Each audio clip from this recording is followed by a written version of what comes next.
Anda kembali lagi ke Power Lunch bersama saya Anaka Wijaya. Di segmen ini saya tidak sendiri karena saya ditemani oleh rekan saya Bram Mudia Prabowo. Bram, ada banyak informasi menarik di Ekonomentari hari ini. Kira-kira yang mana dulu nih yang harus kita sampaikan ke pemirsa? Ya, tentunya kita awali dari informasi yang paling dekat dengan kaum pekerja atau buruh kayak kita begitu ya, Anaka, terkait pembaruan atau kenaikan UMP untuk para buruh di Indonesia. Nah, di sini di mana Presiden Prabowo Subianto mengabarkan dan juga memutuskan upah minimum tahun 2025 naik sebesar 6,5%, Aneka. Presiden Prabowo juga mengatakan hal ini sudah mempertimbangkan kondisi dunia usaha dan juga kebutuhan masyarakat.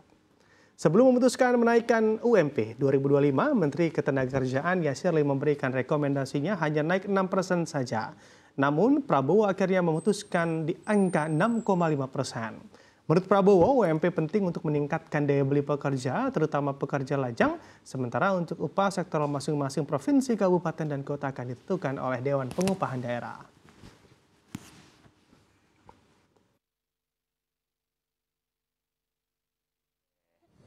Sebagaimana kita ketahui, upah minimum ini merupakan jaringan pengaman sosial yang sangat penting bagi pekerja yang bekerja di bawah 12 bulan dengan mempertimbangkan kebutuhan hidup layak. Untuk itu, penetapan upah minimum bertujuan untuk meningkatkan daya beli pekerja dengan tetap memperhatikan daya saing usaha.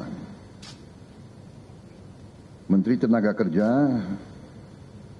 mengusulkan kenaikan upah minimum sebesar 6%. Namun setelah membahas juga dan melaksanakan pertemuan-pertemuan dengan pimpinan buruh, kita ambil keputusan untuk menaikkan rata-rata upah minimum nasional pada tahun 2025 sebesar 6,5%. Untuk upah minimum sektoral akan ditetapkan oleh Dewan Pengupahan Provinsi, Kota, dan Kabupaten.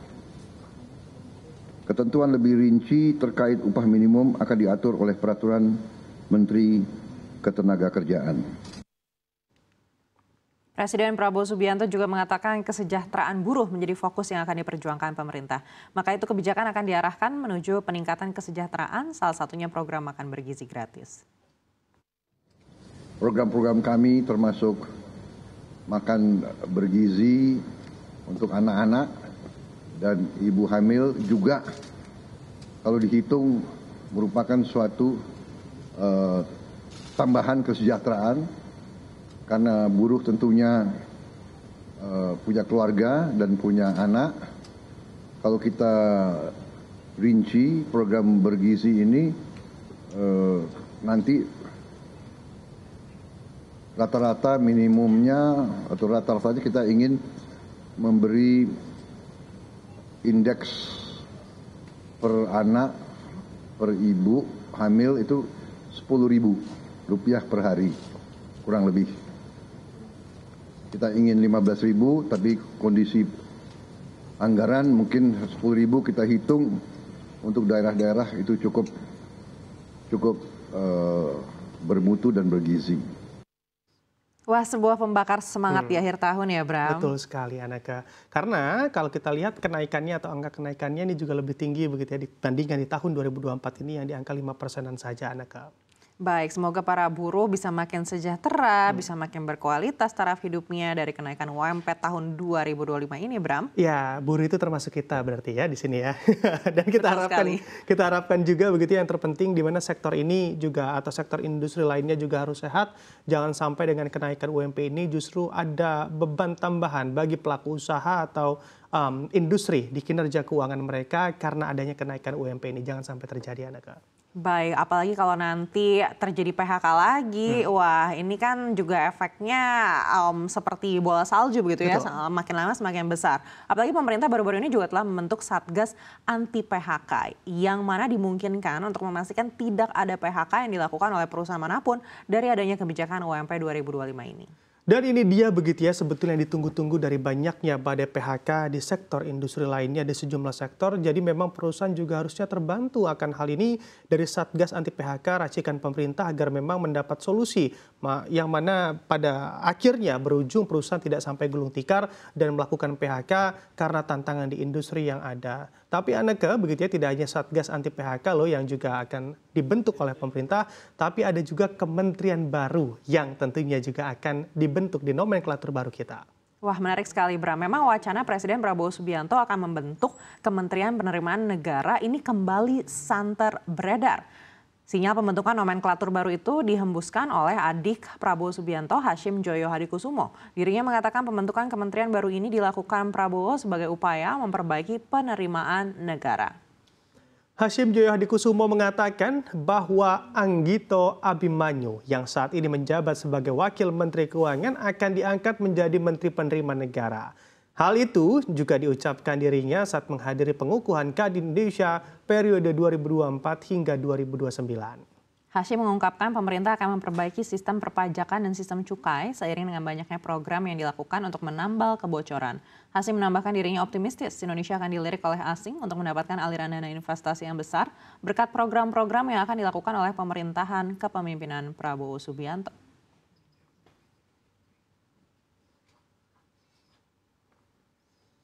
Ya, kita cukup bangga ya, Bram. Ternyata Pak Anggito Abimanyu setelah jadi Wakil Menteri Keuangan akan diangkat menjadi salah satu menteri juga di kementerian baru ini, Bram. Karena kita tahu Pak Anggito Abimanyu ini dulunya juga merupakan keluarga besar dari CNBC Indonesia. Ya, tentunya begitu ya. Sebelum masuk kabinet Prabowo Subianto ini juga kita seringkali begitu ya berdialog dengan beliau di CNBC Indonesia mengangkat berbagai isu terhadap makro atau makroekonomi di Indonesia.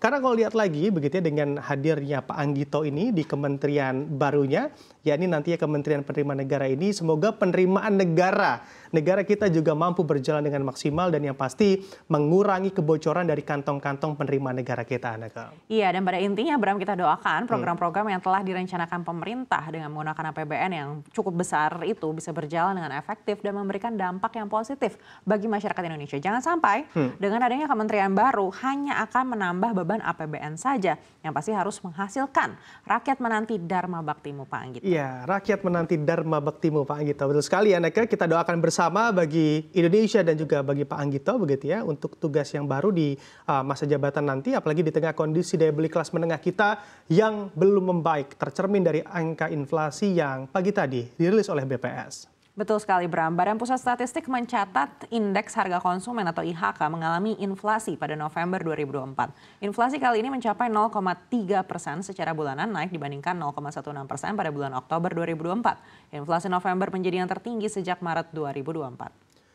PLT Kepala Badan Pusat Statistik Amalia Adininggar Widyasanti mengatakan inflasi tahunan mencapai 1,55% secara tahunan dari inflasi tahun kalender sebesar 1,12% year to date.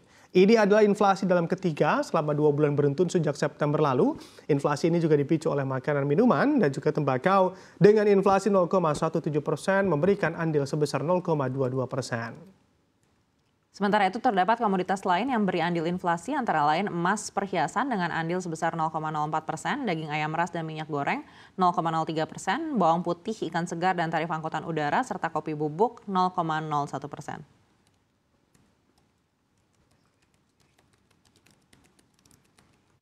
November 2024 terjadi inflasi sebesar 0,30% secara bulanan, atau terjadi kenaikan indeks harga konsumen dari 106,01 pada Oktober 2024 menjadi 106,33 pada November 2024. Sementara itu, secara year on year, terjadi inflasi sebesar 1,55% dan secara tahun kalender atau year to date terjadi inflasi sebesar 1,12%. Inflasi bulanan pada November 2024 lebih tinggi dibandingkan Oktober 2024, tetapi masih lebih rendah jika kita bandingkan dengan November 2023. Kelompok pengeluaran penyumbang inflasi bulanan terbesar adalah makanan minuman dan tembakau dengan inflasi sebesar 0,78% dan memberikan andil inflasi sebesar 0,22%. Nah, begitu kan kita udah lihat datanya di mana sesuai ekspektasi kita, Neke. Kalau laju inflasi kita menjelang akhir tahun ini nyatanya memang kembali meningkat. Nah, belum juga PPN naik, tapi harga-harga barang juga terpantau ya merangkak naik, Neke. Iya, betul sekali, Bram. Bahkan capaian inflasi November kali ini juga di atas konsensus CNBC Indonesia. Sebab sebelumnya secara bulanan inflasi RI memang diproyeksi naik 0,25%. Sementara secara tahunan inflasi diproyeksi menjadi 1,49%. Tentunya ini juga perlu menjadi perhatian pemerintah kita begitu ya. Karena kalau terus merangkak naik beresiko mengganggu daya beli ke depannya pasti, Anaka. Betul sekali, Bram. Jangan lupa inflasi menjadi salah satu indikator Bank Indonesia untuk mengatur suku bunga acuan. Selain tentunya posisi rupiah kita. Bayangkan barang-barang bisa tambah mahal dan akhirnya bisa menggerus lagi daya beli kita.